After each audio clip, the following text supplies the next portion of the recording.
Penerapan intermittent fasting yang benar dapat menyembuhkan resistensi insulin, di mana pankreas akan memompa insulin jauh lebih banyak, sekitar 5 hingga 7 kali dibanding yang tubuh kita biasanya lakukan. Insulin tetap akan meningkat bahkan saat kita hanya makan cemilan atau mengonsumsi makanan sehat. Sebenarnya, pola makan kita saat ini, yaitu makan 3 kali sehari, bisa menjadi latihan awal program intermittent fasting yang baik loh. Dengan catatan, penerapan pola makan ini tidak disertai aktivitas ngemil di luar jam makan.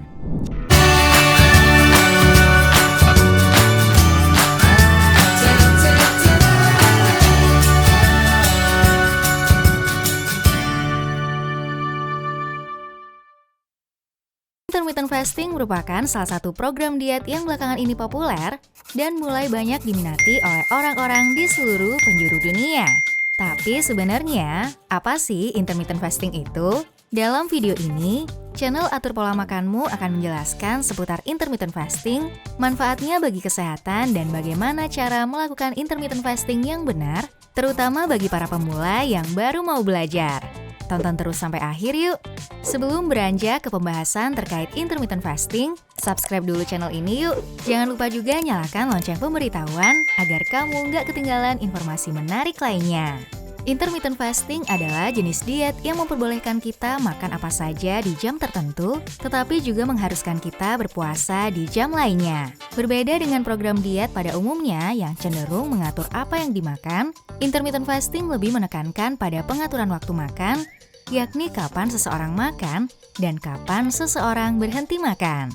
Jadi, intermittent fasting bukan semacam program pemotongan asupan kalori, melainkan lebih cocok disebut sebagai bentuk pola makan yang disarankan untuk menghasilkan berat dan komposisi badan ideal. Berbagai penelitian membuktikan, selain asupan kalori, pengaturan waktu makan juga menjadi salah satu faktor penting dalam proses penurunan berat badan. Mengapa demikian?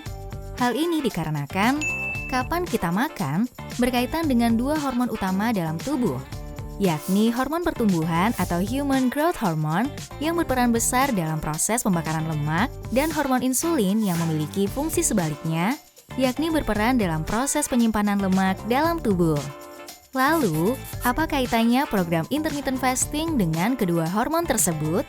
Menariknya, penerapan intermittent fasting yang benar dapat menyembuhkan resistensi insulin, di mana pankreas akan memompa insulin jauh lebih banyak, sekitar 5 hingga 7 kali dibanding yang tubuh kita biasanya lakukan.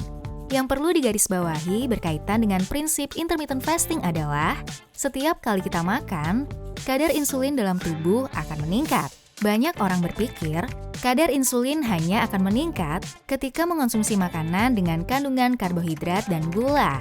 Padahal tidak demikian.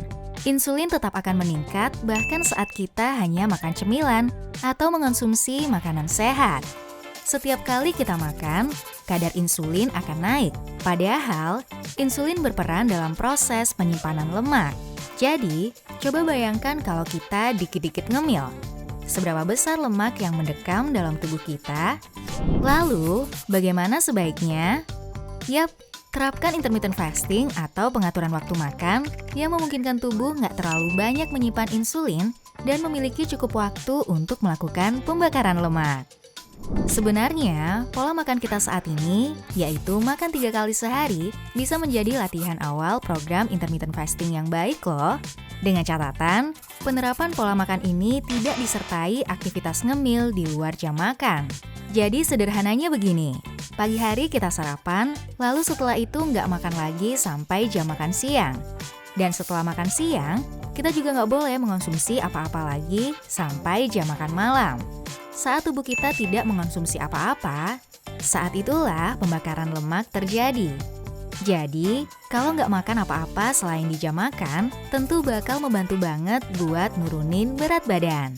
Nah, kalau misal pengen lebih banyak lemak yang terbakar, maka siasatnya adalah kurangi proporsi waktu makanmu. Ada yang namanya 3 meals, 16:8, atau makan 3 kali selama 8 jam, lalu nggak mengonsumsi apa-apa selama 16 jam. Misalnya, kamu bangun pukul 6 pagi lalu sarapan di jam 10, maka waktu terakhir bagi kamu untuk makan adalah pukul 6 sore.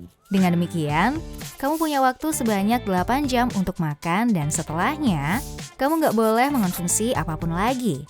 Idealnya, 8 jam waktu makan ini bisa dilakukan di siang hari, sehingga pembakaran lemak bisa dilakukan dengan tenang dan maksimal saat kamu tidur. Kalau pengen lebih banyak lagi lemak yang terbakar, kamu bisa terapkan 2 meals 20:4. Jadi, kamu makan sebanyak 2 kali dalam waktu 4 jam, lalu setelahnya, kamu nggak mengonsumsi apapun lagi selama 20 jam. Ada juga OMAD atau one meal a day, di mana kamu hanya makan 1 kali dalam sehari. Selain itu, ada juga metode 5:2, yaitu 5 hari puasa 16:8 atau 20:4, lalu 2 hari full puasa. 2 hari ini boleh selang-seling ya, tidak harus 2 hari berturut-turut. Hasilnya akan jauh lebih maksimal, tapi tentu ini berat. Makanya, kamu harus melatihnya secara bertahap. Oh iya, perlu dicatat bahwa meskipun intermittent fasting membagi waktu makan menjadi 3 meals 16:8 dan 2 meals 20:4, bukan berarti selama jeda waktu makan 16 jam dan 20 jam itu tidak boleh ada apapun yang masuk ke dalam perut lo ya. Kamu masih bisa mengonsumsi air mineral kok, tapi ingat ya, air mineral saja. Dan usahakan jangan makan jika tidak lapar ya. Nah, itu tadi seputar intermittent fasting, manfaatnya bagi tubuh, dan cara menerapkannya. Gimana? Sudah atur jadwal untuk mulai mempraktekkan metode ini? Jangan lupa like, komen, dan bagikan video ini ke seluruh kenalanmu ya, agar semakin banyak orang yang tahu tentang intermittent fasting dan bisa ikut menerapkannya. Sampai jumpa di video selanjutnya. Terima kasih.